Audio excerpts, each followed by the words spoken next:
আমরা এখানে কিছু তারিখ দেখতে পাচ্ছি। এখন আপনাকে বলা হলো এই তারিখ থেকে আপনার দিন আলাদা করতে হবে, মাস আলাদা করতে হবে এবং বছর আলাদা করতে হবে। আপনি যদি এটি ম্যানুয়ালি করেন তাহলে কিন্তু আপনার অনেক সময় লাগবে। এই কাজটি আমরা কিভাবে টেক্সট ফাংশনের মাধ্যমে সহজে বের করতে পারি সেটি এখন আমরা দেখব। তো এটি করার জন্য সবার প্রথম আমরা ইকুয়াল চিহ্ন দিয়ে টেক্সট ফাংশনটি কল করব। তারপরে ভ্যালু হিসাবে আমরা এই তারিখের সেলটি দেখাই দিব। তারপরে কিবোর্ড থেকে আমরা 3 বার F4 প্রেস করব। F4 প্রেস করে আমরা এই B4 সেলটি লক করলাম। তারপরে আমরা কমা দিয়ে ডাবল কোটেশনের ভিতরে 4টা ডি দিব।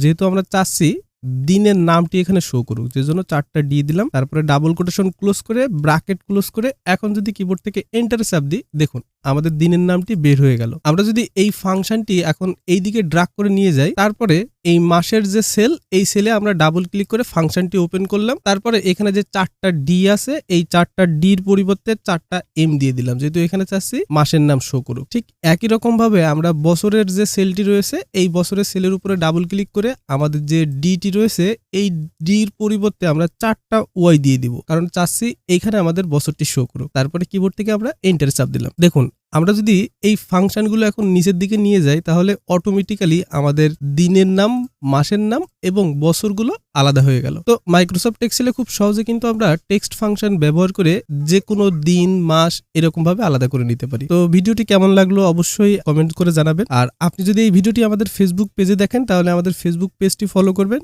আর ইউটিউবে দেখলে আমাদের চ্যানেলটি সাবস্ক্রাইব করবেন।